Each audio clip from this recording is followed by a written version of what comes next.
So this is all about the Filipino dances that originated in the Philippines. First is Tenekling.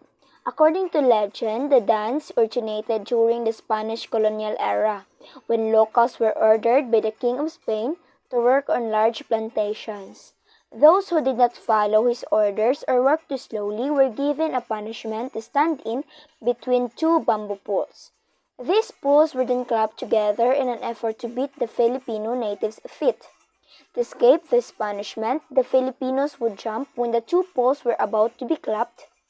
This practice of jumping between the poles eventually transformed from a challenge into an artistic dance. Next is Itik-Itik. It is a mimetic folk dance in the Philippines. It is originated in the province of Surigao in Mindanao. In Itik-Itik, from the Tagalog word for duck, the dance steps imitate the movements of ducks among rice paddies and swamplands, such as wading, flying, and short, choppy steps. Next is Maglalatik. It is also called as a Magbabao, where bao means a coconut shell. It is an all-male dance with coconut shells used as props. The Maglalatik embodies the element of the battle, reconciliation, and a prize as well. It is usually performed during religious processions at the town fiesta of Binyan. It is also a sent to the patron saint of the town, San Isidro de Labrador. A calm and elegant display of harmless weaponry. Maglalatik is a four-part war dance, which the Moro had won technically. Next is Binasuan. It is a folk dance that originated in Bayambang, Pangasinan. The word Binasuan means with the use of drinking glasses.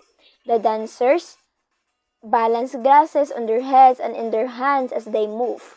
The glasses are filled with rice wine, which makes any misstep a messy mistake.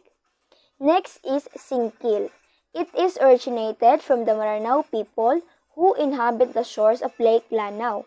It is a retelling of an episode from the Maranao epic legend Darangin, involving the rescue of Princess Gandingan by the legendary Prince Bantugan.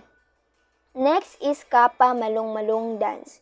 It originates from the Maranao tribes of Mindanao in the Philippines. The dance shows many ways of wearing the malong, a tubular yet functional piece of cloth. Some wear it as a shawl, a mantle, or headpiece. Next is the Cariñusa. It is originated in Panay Island and was introduced by the Spaniards during their colonization in the Philippines. It is related to some of the Spanish dances like the bolero and the Mexican dance Jarabe Tapacio or the Mexican hat dance. Next is Sayaw sa Bangko or Dance on a Bench. It is a folk dance from the Pangasinan province of the Philippines. Performers dance on top of a bench that is normally 6 inches wide.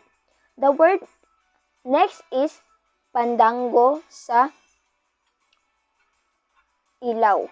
It is derived from the Spanish word pandango, which is also a popular dance in Portugal.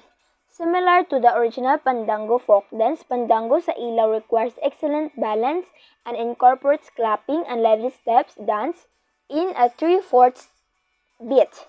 The light refers to 3 oil lamps that the women dancer balance on the head and the back of each hand. Candles in clear glasses have long replaced the oil lamps. Pandango sa Ilaw is usually danced in couples, with both the women and men wearing traditional dresses. Next is Pandango o Siwas.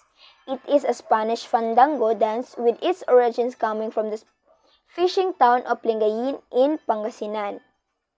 Following their good catch, the fishermen will usually celebrate by drinking wine and dancing, and by swinging and circling with the light lamps and the hands of dancers. The graceful and lively moves of the dancers gave name Usiwas, which in the local dialect is known as swinging. Next is Kuratsa.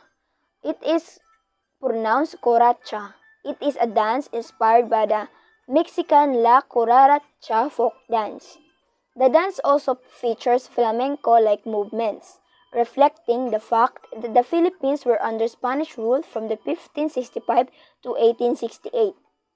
Next is pantomima. It is a Bicolano folk dance that came from the Spanish word for pantomime because of its courting, wooing movements. Its old name is salampati, Bicol term for doves, so that dance is sometimes referred to as the dance of the doves.